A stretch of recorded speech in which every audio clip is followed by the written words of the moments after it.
December 3, 1944. A frozen trench line 3 kilometers west of the Roer River, Germany. 23-year-old Private First Class Michael Hartmann pressed his body against the frost-hardened earth and watched German soldiers move through the tree line 200 yards ahead. His M1 Garand rifle lay across his forearms. 8 rounds loaded. Safety off. His finger rested against the trigger guard, not on the trigger itself. Not yet. The temperature was 14 degrees Fahrenheit. Cold enough that his breath crystallized instantly in the air before his face. Cold enough that the metal of his rifle burned against his skin even through wool gloves. Cold enough that exposed flesh would freeze in minutes. Hartmann had been in this position for 6 hours. His squad was part of the 28th Infantry Division, positioned along what intelligence called a quiet sector of the Siegfried Line. Quiet meant occasional patrol contact. Quiet meant sporadic artillery exchanges. Quiet meant days of waiting punctuated by moments of violence. He'd enlisted in Philadelphia 17 months earlier. August 1943. The war was going well by then. Allied forces had invaded Italy. The Soviets were pushing westward. Victory seemed inevitable, just a matter of time. Hartmann believed in the cause. His father had immigrated from Bavaria in 1921, had built a dry goods business in Philadelphia, had watched with growing horror as reports emerged from Germany about what was happening to Jewish communities, to political dissidents, to anyone who opposed the Reich. His father spoke German at home but refused to speak it in public after 1938. Refused to acknowledge any connection to the country he'd left behind. So when Hartmann turned 18 he enlisted. Not because he was drafted. Because he believed stopping fascism was a moral imperative. Because he believed some things were worth fighting for. Because he believed, in a way that only the young can believe, that war had clear sides and righteous purposes. Basic training at Camp Gordon, Georgia, lasted 17 weeks. He learned to field strip an M1 Garand in 45 seconds. Learned to march 20 miles with a 60-pound pack. Learned to dig a foxhole in hard soil in under an hour.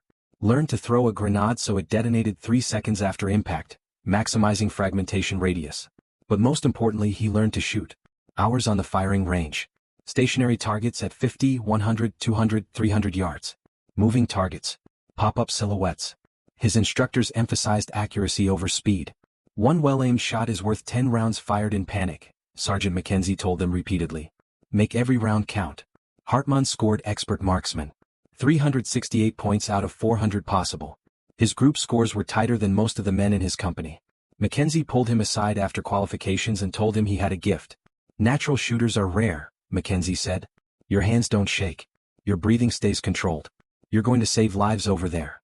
The assumption was always that he would shoot. That he could shoot. That when the moment came, the training would take over and he would perform exactly as instructed. They shipped out from New York Harbor on March 12, 1944. 23 days crossing the Atlantic. The transport ship carried 2,000 soldiers.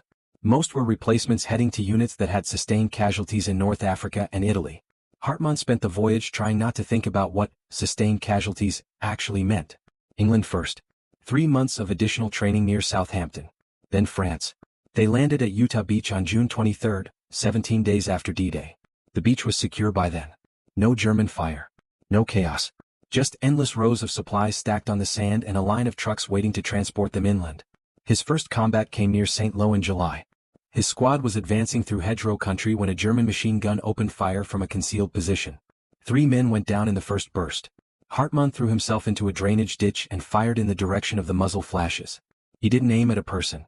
He aimed at a sound, at a flash of light, at a threat that needed to be eliminated. Afterward they found 2 German soldiers dead behind the machine gun. One had taken a round through the chest. The other had been hit in the throat. The medics said both deaths would have been quick. Hartmann never knew if his bullets had killed them. 8 men in his squad had fired at that position.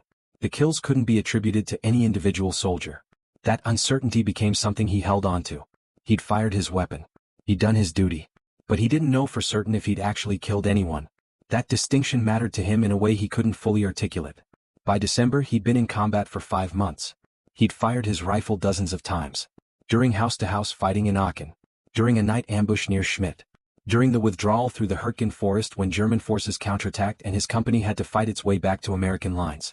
But he'd never looked directly at the face of a man he was shooting at. Never made eye contact. Never seen the individual human being on the receiving end of his bullets. The combat had always been confused, chaotic, impersonal.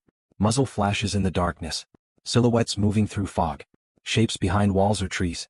Until December 3rd. The German patrol emerged from the tree line at 1400 hours. 6 men. They moved cautiously, weapons ready, advancing in a staggered formation toward the American positions. Standard Reconnaissance Patrol. They were trying to determine the strength and disposition of American forces along this section of the line.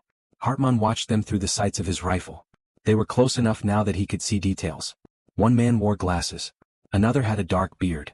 The soldier in front carried an MP-40 submachine gun and kept glancing over his shoulder at the men behind him, clearly the patrol leader. Lieutenant Morrison was in the trench 20 feet to Hartmann's left. He'd given the order 5 minutes earlier: hold fire until they're within 100 yards. Let them come close. Make every shot count. Take out as many as possible before they can retreat.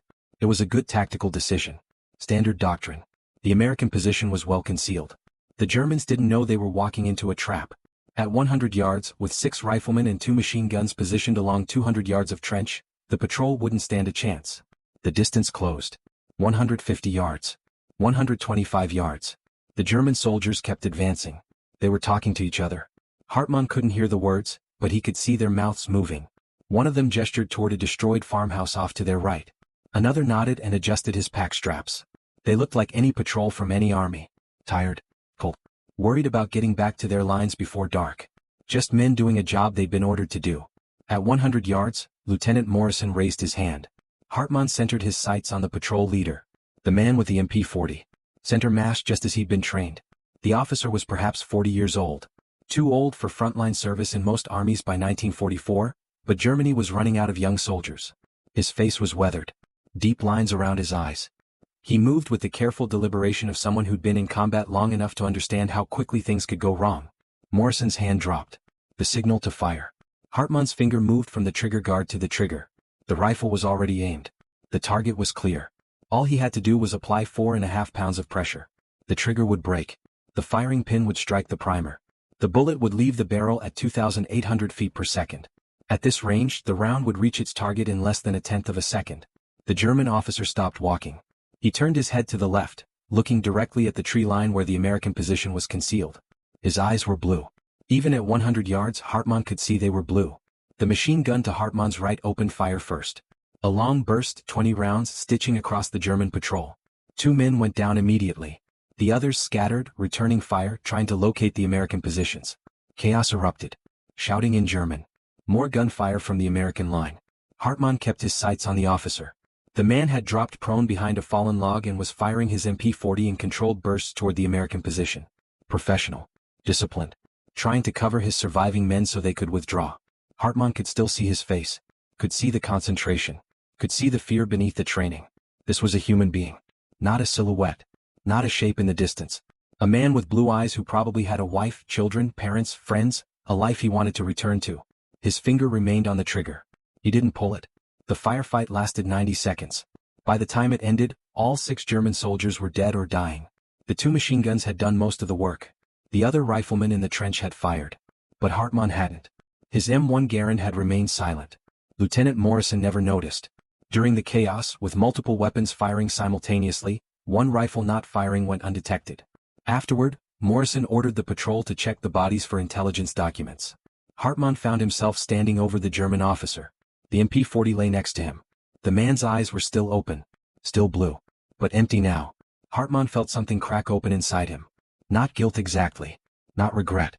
Something deeper and more disorienting. A fundamental disconnection between what he believed about himself and what he'd just discovered about himself. He'd been unable to shoot. When the moment came, when everything he'd been trained for and prepared for converged into that single second of decision, he'd frozen. Not from fear. Not from cowardice. But from something he had no words for yet. He didn't know it then, but that moment in the frozen trench west of the Roer River would define everything that followed. The believer had met the reality of killing, and the reality had shattered the belief. The days after December 3rd moved with a strange, detached quality, as though Hartmann was watching events unfold from a position slightly outside his own body. His squad rotated back from the front line on December 5th for 48 hours of rest. They were billeted in a partially destroyed barn outside Merode, sleeping on straw pallets laid over frozen earth. The other men talked about the patrol. 6 kills confirmed. Clean engagement. No American casualties. Lieutenant Morrison had written commendations for the machine gunners whose initial burst had taken down the first 2 Germans and triggered the panic that made the others easy targets. Hartmann said nothing. He cleaned his rifle with meticulous care, running patches through the barrel until they came out white, checking the gas cylinder, examining each component as though searching for some mechanical explanation for why his weapon hadn't fired. But the rifle was functioning perfectly. He knew that. The problem wasn't mechanical. Private First Class Danny Kovacs noticed. Kovacs was from Pittsburgh, 21 years old, had been with the squad since training. He lay on the straw pallet next to Hartmann's that night and spoke quietly so the others wouldn't hear. "You didn't fire," Kovacs said. "Not an accusation. Just a statement of observed fact." Hartmann continued cleaning the rifle. "Gun jammed." "It didn't." Silence stretched between them. Hartmann could hear the other men breathing in the darkness. Someone was snoring. Someone else muttered in his sleep. Outside, wind whistled through gaps in the barn walls. "I saw his face," Hartmann said finally. "The officer. I could see his eyes." Kovacs didn't respond immediately. When he did speak, his voice carried a weight that suggested he understood more than Hartmann expected. "Yeah," Kovacs said. "That makes it different." It did make it different. Hartmann had understood that intellectually before. Had known that killing at a distance, killing abstractions and silhouettes, was psychologically easier than killing someone you could see clearly. But understanding something intellectually and experiencing it viscerally were entirely separate phenomena. "Does it get easier?" Hartmann asked. Kovacs was quiet for a long time. "I don't know," he said. "I hope it doesn't." They returned to the line on December 7th. The weather had deteriorated. Snow fell steadily, reducing visibility to less than 50 yards. The temperature dropped to 9 degrees. Sentries rotated every 30 minutes because longer exposure risked frostbite. Resupply became difficult as roads froze and vehicles couldn't navigate the ice. Hartmann's squad was assigned to a listening post 300 yards in front of the main American line. 6 men in a shell hole, monitoring for German movement, providing early warning if an attack developed. They were exposed, isolated, with no support if they were discovered. The post was quiet for 3 days. Then, on the night of December 10th, they heard movement. Boots crunching through snow. German voices speaking in low murmurs. A patrol approaching their position. Hartmann lay flat in the shell hole with his rifle aimed toward the sound. The snow was falling more heavily now, thick flakes that muffled sound and obscured vision. He could see shapes moving through the white curtain. 3, maybe 4 figures. Close. Very close. Perhaps 30 yards. The doctrine was clear. Listening posts avoided contact when possible. Their job was to observe and report, not to engage. But if discovered, they had to open fire immediately. Surprise was their only advantage. If the Germans got close enough to throw grenades into the shell hole, everyone would die. The shapes continued moving. They weren't heading directly toward the American position, but their path would bring them within 10 yards. Close enough to see the shell hole. Close enough to hear breathing or the sound of a bolt sliding home.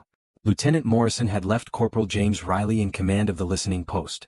Riley was 26, a coal miner from West Virginia before the war, calm under pressure. He made a decision. He gave a hand signal, hold fire unless discovered. Let them pass.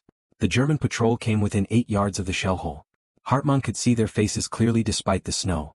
Young faces. One looked no older than 17. They moved with the nervousness of inexperienced soldiers. Their weapons were held at awkward angles. They kept bunching together instead of maintaining proper spacing. This was someone's first patrol. Maybe their first time outside the bunkers. They were scared. Hartmann could see the fear in their movements, in the way they startled at every sound. One of them stopped walking. He stood less than 10 feet from the shell hole, so close Hartmann could hear him breathing. The German unslung his rifle and leaned it against a tree. He was urinating. The sound was clear in the snow-muffled silence. The boy, because he was a boy despite the uniform, stood with his back to the American position. Completely vulnerable. Completely unaware. When he finished, he picked up his rifle and hurried after his patrol. Within 30 seconds, they disappeared into the snowfall. Riley waited 5 minutes, then crawled to the field telephone and called in the report. German patrol for men heading northeast. Probable new arrivals. Inexperienced. No threat to the position. Afterward, Riley crawled next to Hartmann. "That was the right call," he said. "No point killing kids who aren't even looking for a fight." But Hartmann understood something Riley didn't. If those German soldiers had spotted the American position and opened fire, Hartmann wouldn't have been able to return fire. He knew that with absolute certainty. Even in self-defense, even with his own life at immediate risk, he wouldn't have been able to pull the trigger. The realization was terrifying. Not because he feared dying. He'd accepted the possibility of death when he enlisted. But because it meant he was no longer a reliable soldier. It meant he was a liability to his squad. It meant the fundamental assumption that had brought him to this war, that he could fight, that he could kill to protect his comrades, that he could do what was necessary, was revealed as false. On December 12th, the Germans launched a massive offensive operation along an 80-mile front in the Ardennes. What would later be called the Battle of the Bulge.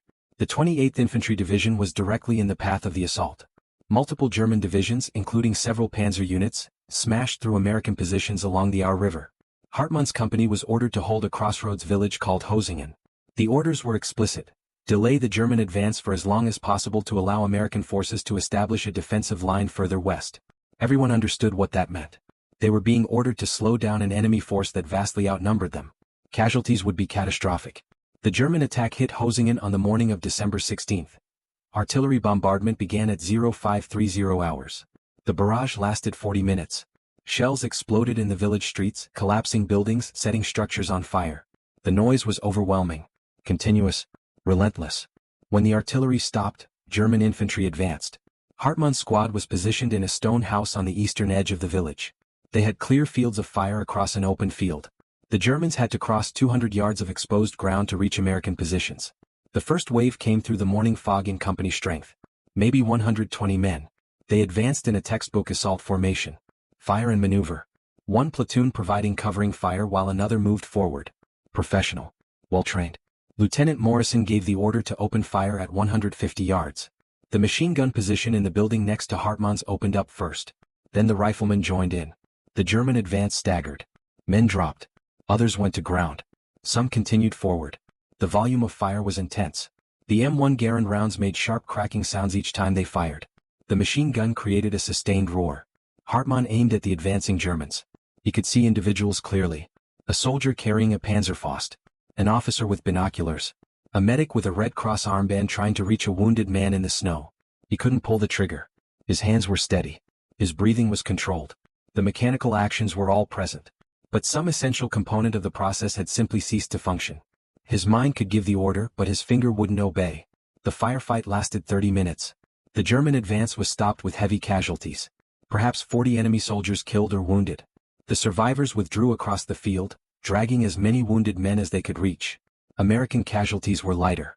3 wounded, none killed. But Hartmann hadn't fired a single shot. His rifle still held the same 8 rounds he'd loaded that morning. He'd sat in the window watching men fight and die and contributed nothing. When the immediate threat passed, Kovacs approached him. "Your weapon?" he asked quietly. "Functioning," Hartmann said. There was no point lying to Kovacs. "I can't do it." Kovacs looked at him for a long moment. Then he turned and walked to the other side of the room without saying anything. The silence was more damning than any accusation could have been. The German attacks continued throughout December 16th and 17th. Hartmann's company held Hosingen for 2 days before orders came to withdraw. They'd accomplished their mission, delayed the German advance, bought time for American forces to consolidate their positions. But the cost had been severe. Of the 142 men in the company, 63 were dead or wounded. During the withdrawal on December 18th, Hartmann's squad moved through a forest under intermittent artillery fire. They were exhausted, low on ammunition, trying to reach American lines 8 miles to the west.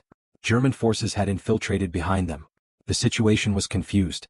Small unit actions broke out constantly as American forces encountered German patrols or ambushes. Around 1,400 hours, Hartmann's squad stumbled into a German machine gun position. The enemy weapon was set up to cover a forest path. The Germans saw the Americans at the same moment the Americans saw them. Both sides dove for cover. Neither side opened fire immediately. The range was close. Maybe 40 yards. Any firefight at this distance would result in casualties on both sides. For 30 seconds nothing happened. Both groups remained in cover, weapons aimed, waiting to see who would fire first. Hartmann could see the German machine gun crew. 2 men. The gunner was adjusting the weapon's position. The assistant gunner was feeding a belt of ammunition into the receiver. They were taking their time, being careful, trying to get everything right before they started shooting. They were young. Maybe 18, 19. The same age as the men in Hartmann's squad.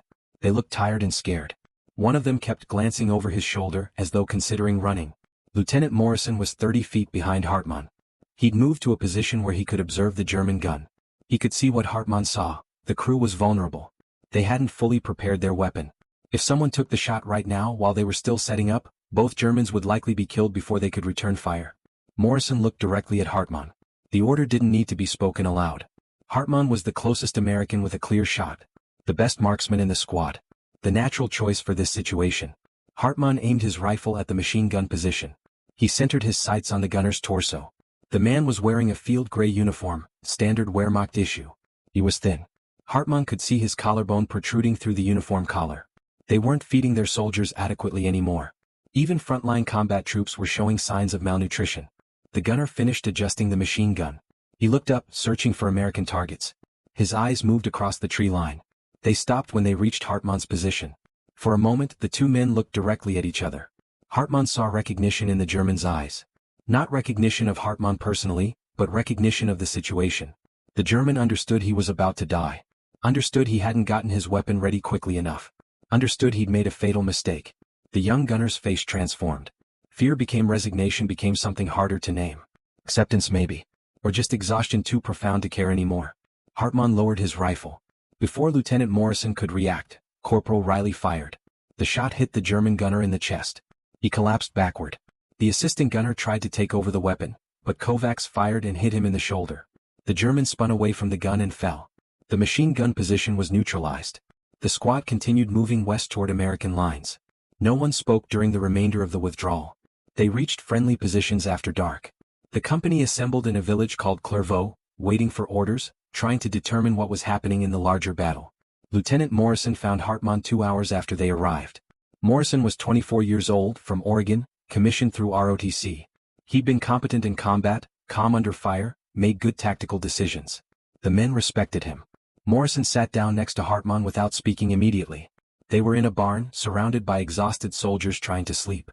After several minutes, Morrison said, "I saw you lower your rifle." Hartmann nodded. "Do you understand what that means?" Morrison asked. His voice was quiet but carried a weight that made clear this wasn't a conversation Hartmann could avoid. "Yes, sir. Your squad depends on you. When you don't fire, when you choose not to engage the enemy, you put everyone at risk."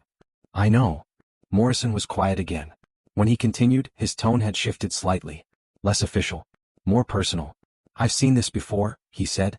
"Not often. But it happens. Combat does things to people. Changes them in ways that can't be predicted." "I thought I could do this," Hartmann said. "I wanted to fight. I believed in the cause. I still believe in it. But when I look at them, when I see their faces, I can't." "Then you're done," Morrison said simply. "I'm recommending you for reassignment to a non-combat position. Supply depot. Communications. Something where you're not expected to kill anyone." It was the most practical solution. The correct solution from a military perspective. A soldier who wouldn't fight was worse than no soldier at all. He was a liability who endangered others. But Hartmann understood that accepting the reassignment meant accepting something else too. It meant acknowledging he'd failed at the thing he'd volunteered to do. It meant recognizing that his beliefs about himself, about his capacity for violence in service of a just cause, had been fundamentally mistaken. "What if I can't live with that?" Hartmann asked. Morrison looked at him directly. "Then you're going to have a very difficult war," he said. "Because this doesn't get easier. The killing doesn't get easier. And the more you see, the harder it becomes to forget what you've done or what you couldn't do." Morrison stood up and walked away. Hartmann sat alone in the barn, surrounded by sleeping soldiers, and understood with absolute clarity that something essential inside him had broken. Not his courage. Not his commitment to the war's purpose. But his capacity to participate in the most fundamental act the war required. He'd become a soldier who couldn't shoot. And that crack, that fundamental fracture between what he believed and what he could do, would define everything that followed. Lieutenant Morrison never submitted the reassignment recommendation. On December 19, before he could complete the paperwork, his company was encircled by German forces near Clairvaux and spent 4 days fighting their way out of the pocket. By the time they reached American lines again, Morrison had been wounded in the leg by mortar fragments and was evacuated to a field hospital. Command of the platoon passed to Sergeant Robert Chin, a 29-year-old career soldier from San Francisco. Chin had noticed Hartmann's behavior during the Hürtgen defense and the forest withdrawal. But Chin's philosophy toward his men was pragmatic rather than doctrinal. If a soldier could contribute, he kept them. If they couldn't, he found other ways to use them. He didn't waste time trying to fix soldiers who were broken in ways that couldn't be mended under field conditions. Chin called Hartmann aside on December 23, in a freezing barn outside Bastogne where their unit had been diverted to reinforce the 101st Airborne. "You're going to be my radio man," Chin said. It wasn't a request. "You'll carry the S.L.A 300. You'll handle communication with battalion. You won't be expected to engage unless the position is overrun and we're all fighting hand-to-hand for survival." The S.L.A 300 radio weighed 38 pounds. It was temperamental, required constant maintenance, and made the carrier a priority target for German snipers who understood that cutting off a unit's communications could paralyze their command structure. Most radio men didn't last long in combat.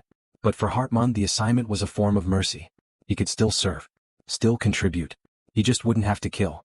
The weather on Christmas Eve 1944 was brutally cold. -10 degrees Fahrenheit. Clear skies. The kind of cold that made weapons malfunction, that froze lubricant in machine guns, that turned metal so cold it burned exposed skin on contact. Hartmann's unit was positioned in a defensive line along a ridge outside Bastogne. German forces had surrounded the town. Supply lines were cut. Ammunition was running low. Food was scarce. The only thing preventing a German breakthrough was the stubborn determination of American forces to hold their positions despite impossible odds. The radio crackled constantly with traffic. Battalion requesting situation reports. Units calling for artillery support. Medics requesting evacuation for wounded. Hartmann transcribed everything, relayed messages, maintained the communication link that held the defensive position together.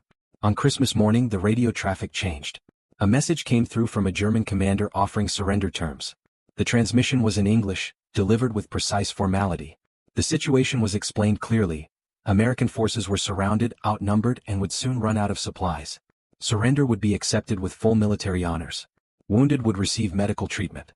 Prisoners would be treated according to Geneva Convention standards. The alternative was annihilation. The battalion commander's response was forwarded through Hartmann's radio. Brief, unambiguous, nuts. German artillery resumed 1 hour later. The bombardment was heavy but relatively inaccurate. They were firing blind, trying to suppress American positions without precise targeting information. Shells landed across the ridge, exploding in frozen earth, sending shrapnel and dirt into the air. Then came the infantry assault. German forces advanced in battalion strength. Perhaps 500 men supported by tanks and assault guns. They moved through the snow in extended lines, firing as they advanced, using the artillery barrage to cover their approach. Hartmann crouched in a foxhole with Sergeant Chin and the radio. He could see the German advance clearly. Wave after wave of soldiers emerging from the tree line, moving uphill toward American positions.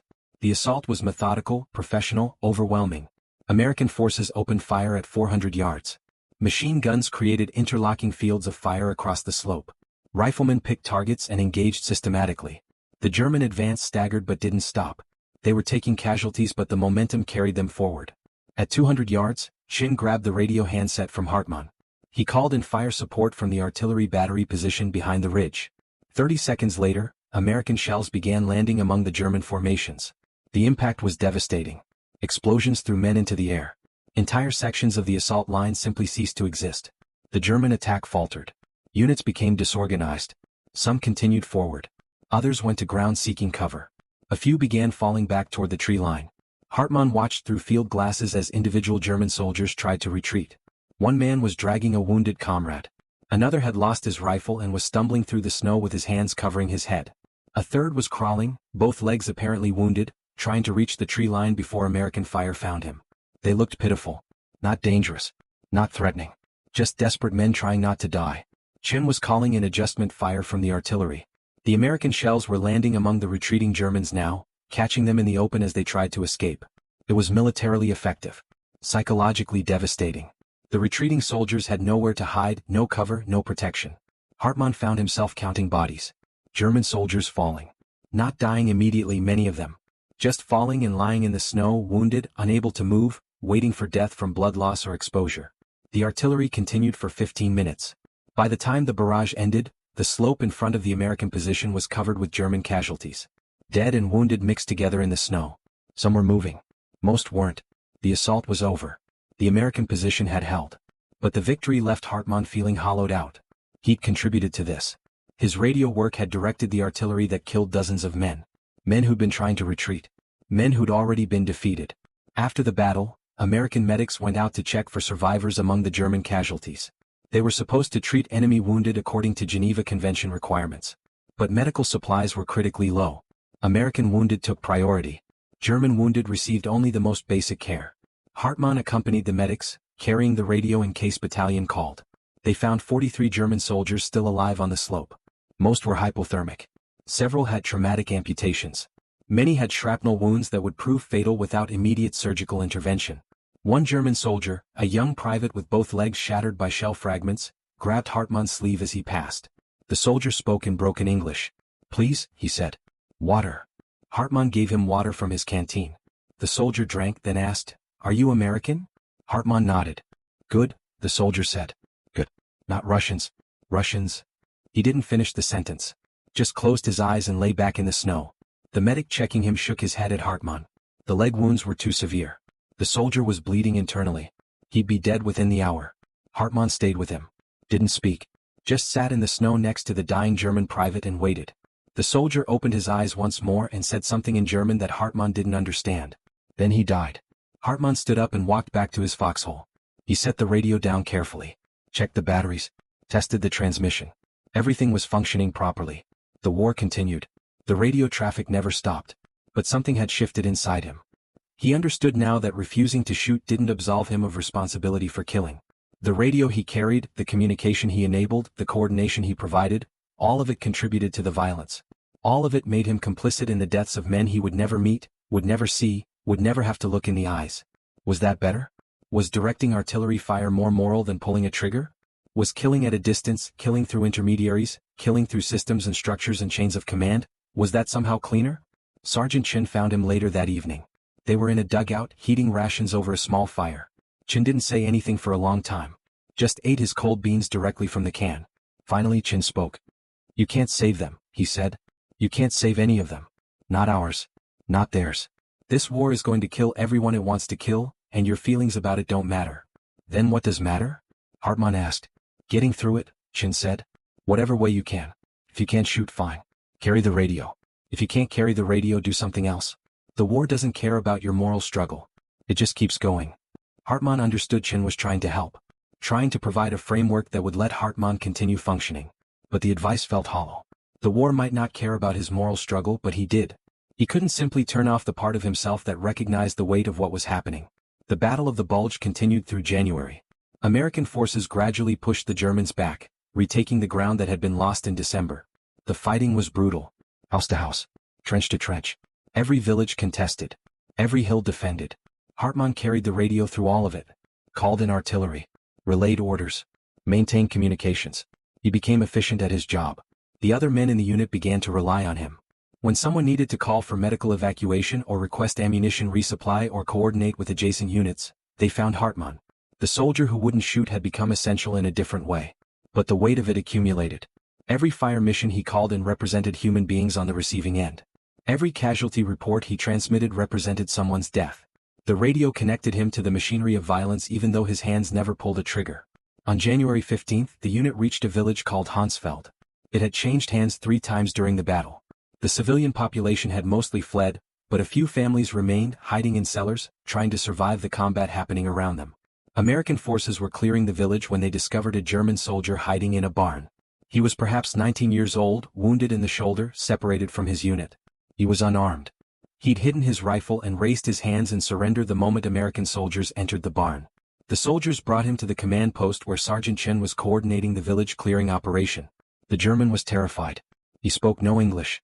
Kept repeating "Kamerad" over and over. The word for comrade. The word German soldiers used when surrendering. Chen looked at the German for a moment, then turned to Hartmann. "Radio battalion," Chen said. "Ask them what they want us to do with prisoners. We don't have transportation to send him back. We don't have guards to watch him. And we're still in contact with enemy forces." Hartmann understood what Chen was really asking.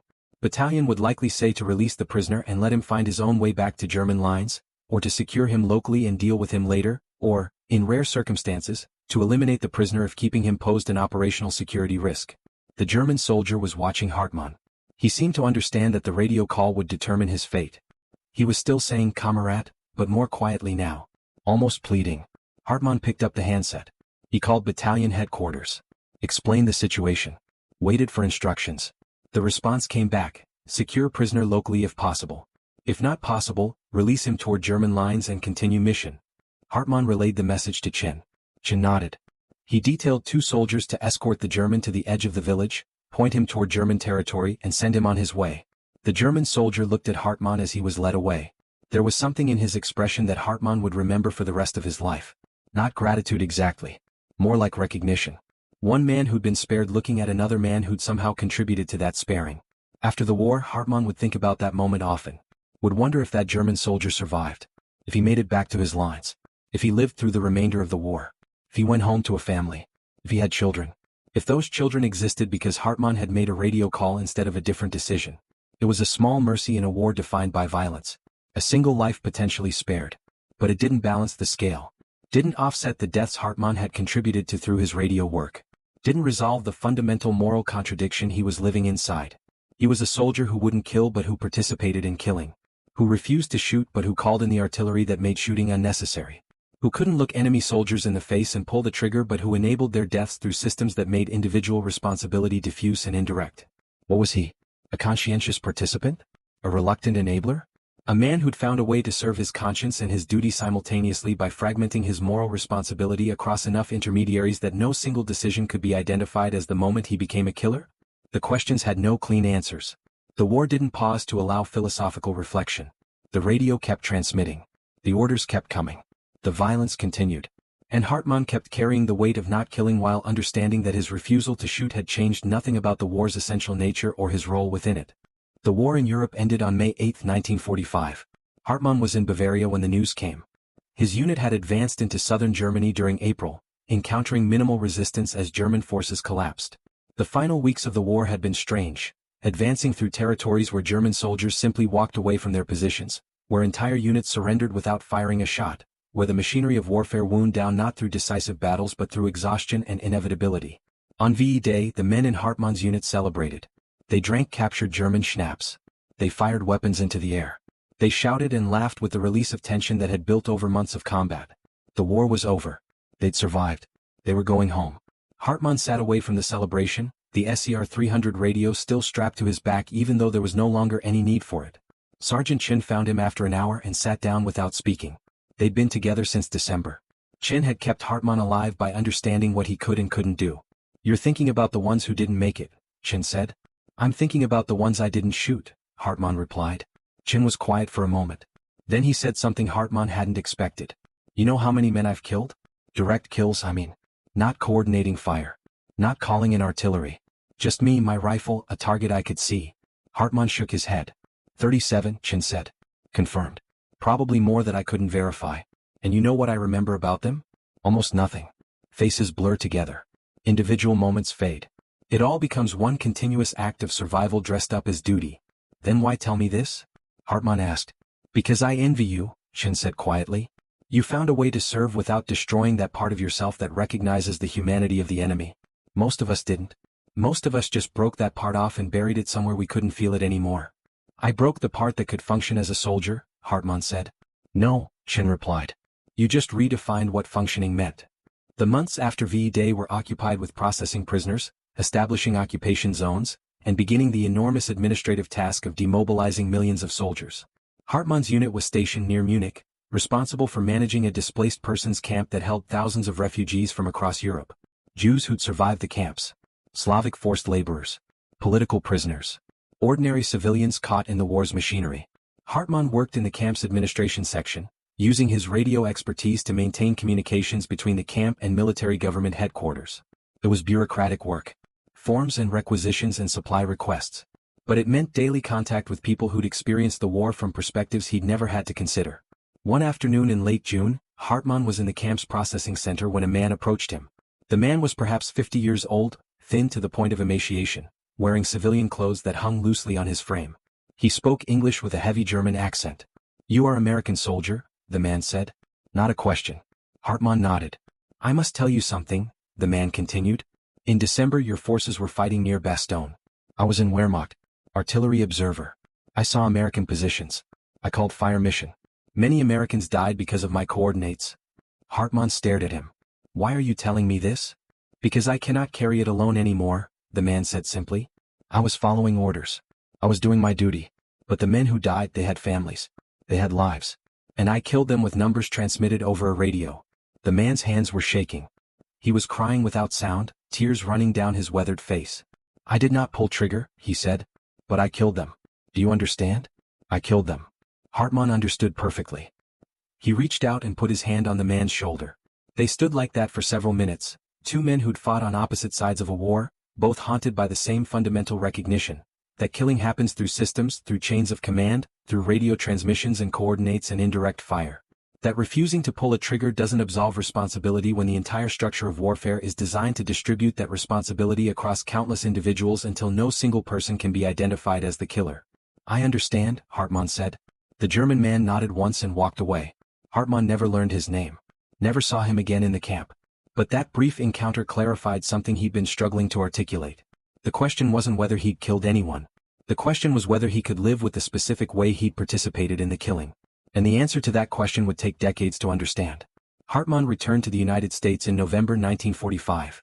He was discharged at Fort Dix, New Jersey with an honorable discharge, a Bronze Star for meritorious service in a combat zone, and a duffel bag containing everything he owned. He took a train back to Philadelphia. His father met him at 30th Street Station. They embraced on the platform. His father had aged visibly during the war years. His hair had gone completely gray. New lines creased his face. They didn't speak much during the drive home. When they arrived at the house, Hartmann's mother was waiting. She'd prepared dinner. The house smelled like the food he remembered from childhood. Sauerbraten, Spätzle, red cabbage. Foods his father's Bavarian mother had taught his American mother to cook, bridges between the old world and the new. That evening after dinner, his father asked the inevitable question, "What was it like?" Hartmann considered lying. Considered offering the sanitized version that made combat sound like it did in movies. Dangerous, yes, but ultimately comprehensible. Clear sides. Righteous purposes. Heroes and villains easily distinguished. Instead he told the truth. "I couldn't shoot them.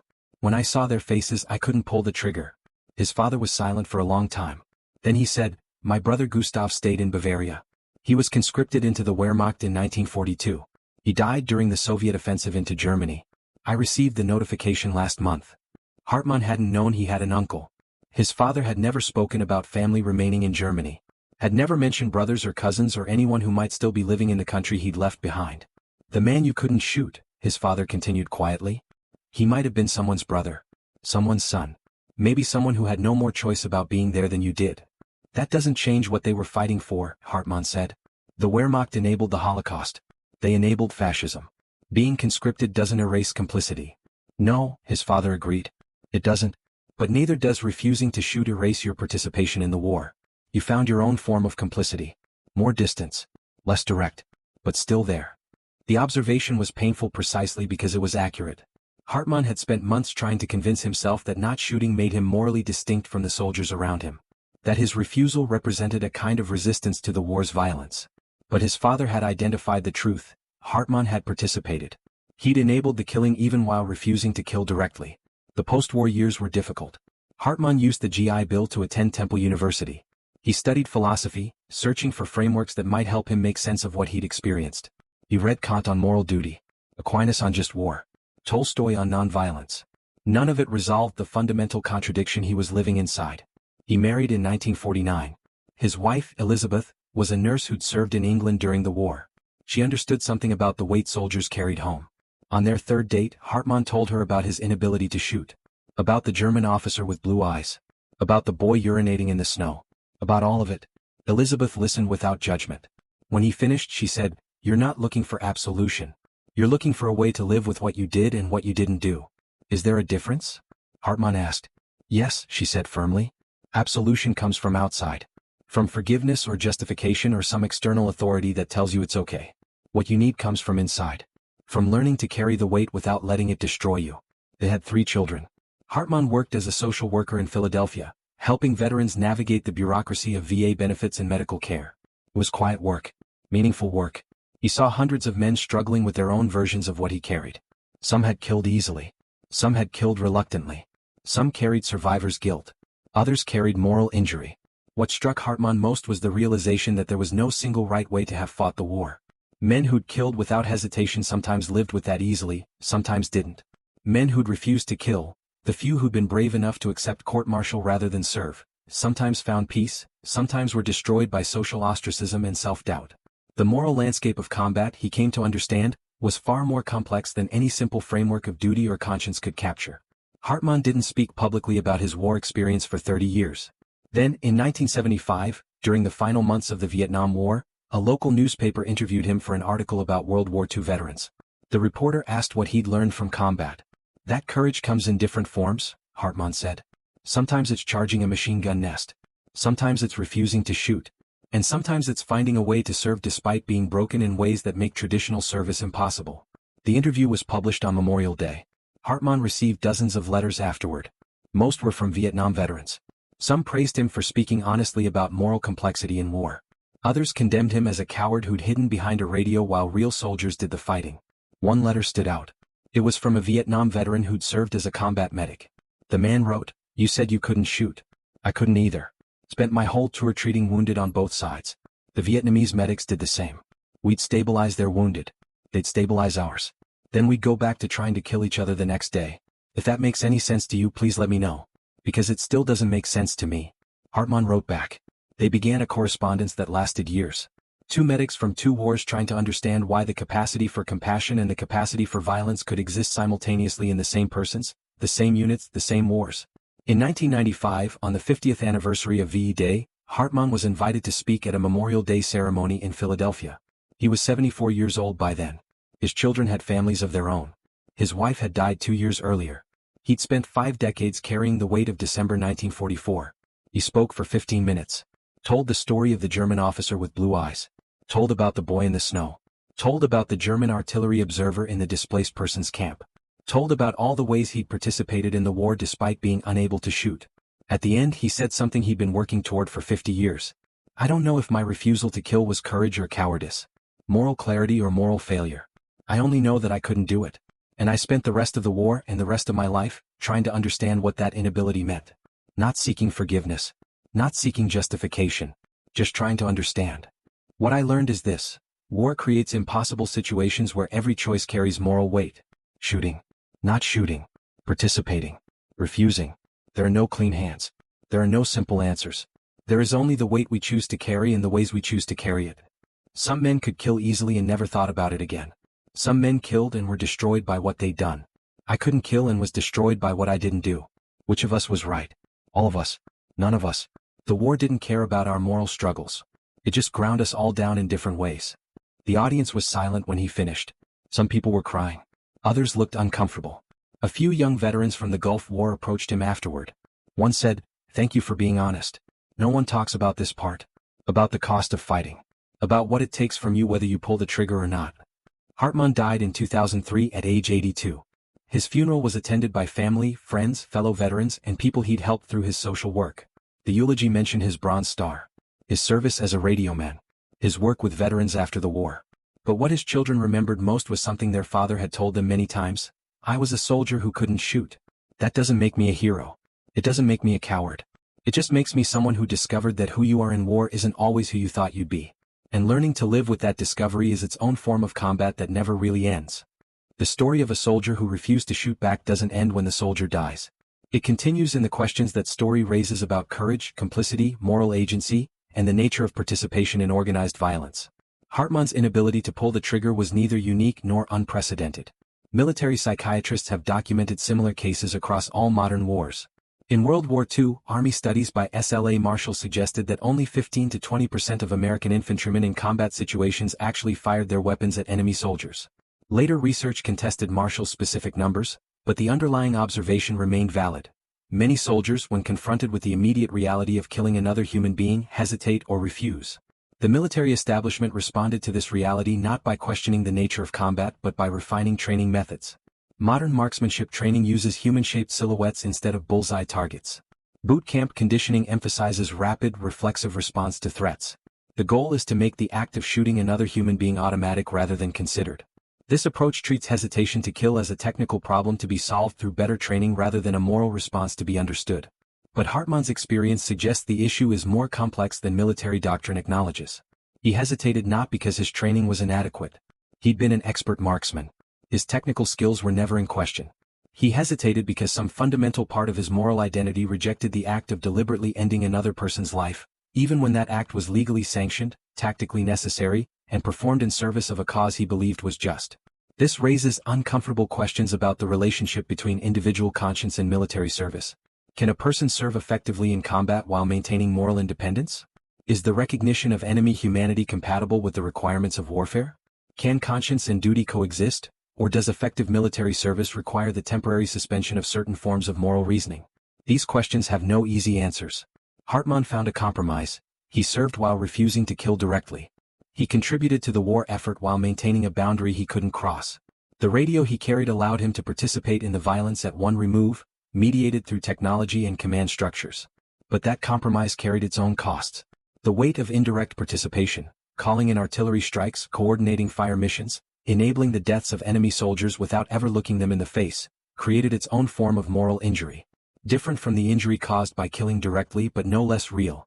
Some veterans who spoke with Hartmann in later years told him they envied his inability to shoot. They wished they'd had the moral clarity or courage or whatever it was that had stopped him. They carried memories of faces they'd killed, moments of killing that replayed endlessly in their minds. But others told him they envied the men who could kill without hesitation. Those soldiers seemed to move through war without acquiring the moral weight that crushed everyone else. They served, they fought, they killed when necessary, and they came home and resumed their lives without apparent difficulty. Were those men callous? Psychologically resilient? Morally deficient? Or had they simply found a way to compartmentalize that allowed them to function effectively in combat without being destroyed by the psychological burden of killing? Again, no clean answers exist. The moral landscape of combat is vast and individual responses to its demands vary enormously. What destroyed one person left another unaffected. What seemed unbearable to Hartmann was routine for others. But his story matters precisely because it challenges simplistic narratives about warfare. It refuses the easy categories of hero and coward. It rejects the assumption that participating in just wars is morally uncomplicated for those who maintain conscience and self-awareness. Hartmann believed the war against fascism was necessary. He never questioned that. He never regretted his decision to enlist. But he also couldn't cross the threshold from supporting the war to personally executing its most basic requirement, the killing of enemy soldiers. That tension, between recognizing necessity and being unable to participate in that necessity, is what makes his experience valuable as a case study in the moral complexity of warfare. He wasn't a pacifist. He didn't refuse all military service. He didn't desert. He found a way to contribute that respected his limitations while still fulfilling his commitment to the cause. Was that moral courage? Or moral compromise? An ethical stance? Or an elaborate rationalization for cowardice? The answer depends entirely on which framework one uses to judge such questions. From a military effectiveness standpoint, Hartmann was a liability who endangered his squad by refusing to engage enemy forces. From a pacifist standpoint, he was complicit in violence regardless of whether he personally pulled a trigger. From a just war theory standpoint, he was morally confused, unable to fully commit to necessary violence despite recognizing its justification. But from a human standpoint, he was simply someone trying to navigate an impossible situation with whatever moral resources he possessed. He did the best he could with the psychological and moral capacities available to him. He served. He survived. He carried the weight of his choices for the rest of his life. In his final years, Hartmann often reflected on a question posed by one of his children. Do you think the war would have ended differently if everyone had made the same choice you did? The answer was obvious. If every Allied soldier had refused to shoot, fascism would have won. The Holocaust would have continued unimpeded. The moral horror that the war was fought to stop would have succeeded. This is the uncomfortable truth at the heart of Hartmann's story. His moral stance was sustainable only because others were willing to do what he couldn't. His conscience depended on their lack of hesitation. His refusal to kill was enabled by the willingness of men like Corporal Riley and Private Kovacs to kill when necessary. Does that make his moral position hypocritical? Perhaps.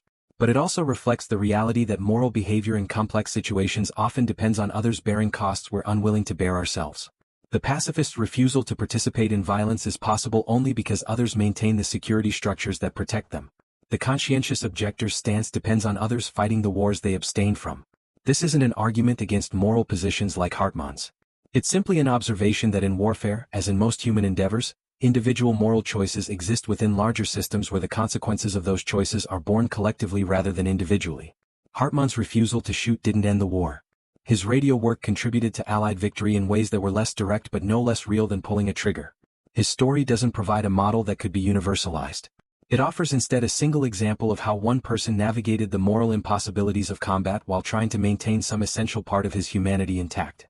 The weight of not killing stayed with him for 60 years. He never fully resolved it.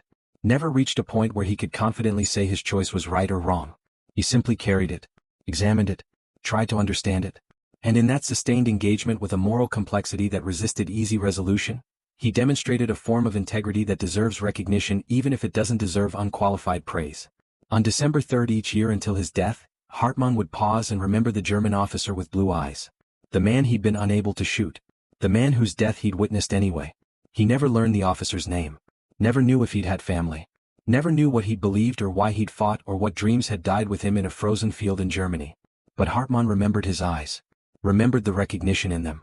Remembered the moment when a young American private discovered that everything he'd believed about himself and his capacity for violence was wrong. That memory, that recognition of shared humanity across enemy lines, was both the source of Hartmann's inability to kill and the burden he carried for the rest of his life. It was the weight that couldn't be put down. The knowledge that couldn't be forgotten. And in carrying that weight, in refusing to forget what it felt like to see the enemy as fully human even in the moment when doctrine demanded their death, Hartmann bore witness to something important about the cost of warfare that purely tactical or strategic accounts often miss. War requires killing.